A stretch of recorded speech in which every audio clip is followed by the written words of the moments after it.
بے شک قیامت قریب تر ہے۔ قیامت کی نشانیاں بہت تیزی سے پوری ہو رہی ہیں۔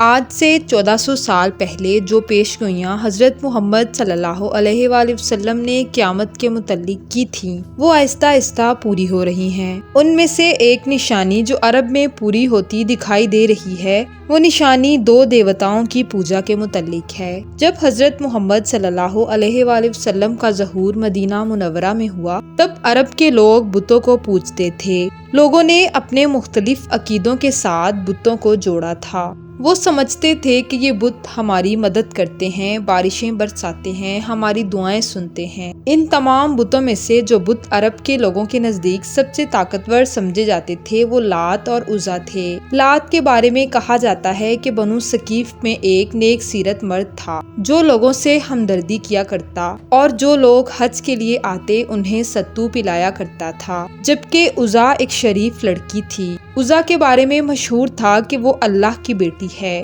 عزا لوگوں کو ایک ویران مکان سے ملی تھی اور اس کے ماں باپ کا کچھ پتہ نہ تھا۔ عزا بہت خوبصورت تھی، جو کوئی بھی اس پر بری نظر ڈالتا وہ بری آفت یا مصیبت میں مبتلا ہو جاتا۔ عرب میں سب لات اور عزا کو جانتے تھے۔ پس مکہ اور طائف کے سرداروں نے یہ فیصلہ کیا کہ ان دونوں کی شادی کر دی جائے۔ ان دونوں کی شادی کر دی گئی۔ شادی کے بعد جب پہلی دفعہ وہ اپنے کمرے میں گئے تو غائب ہو گئے اور آج تک یہ معلوم نہ ہو سکا کہ وہ کہاں گئے۔ عرب میں یہ مشہور ہو گیا کہ لات اور عزا امر ہو گئے ہیں۔ لات کو فرشتہ اور عزا کو اللہ کی بیٹی کا درجہ دے کر ان کے بڑے بڑے بت بنا کر ان کی پوجا کی جانے لگی۔ لوگ ان کے سامنے منتیں مانتے اور ان کے سامنے جانوروں کی قربانیاں پیش کی جاتی۔ جب حضرت محمد صلی اللہ علیہ وآلہ وسلم اس دنیا میں تشریف لائے تو آپ نے فتح مکہ کے بعد اپنے اصحاب کے ساتھ مل کر ان بتوں کو توڑ دیا اور عرب میں اسلام کی تبلیغ عام ہونے لگی۔ قرآن مجید میں بھی ان 2 بتوں کی سختی سے تردید کی گئی ہے۔ پس وقت گزرتا گیا،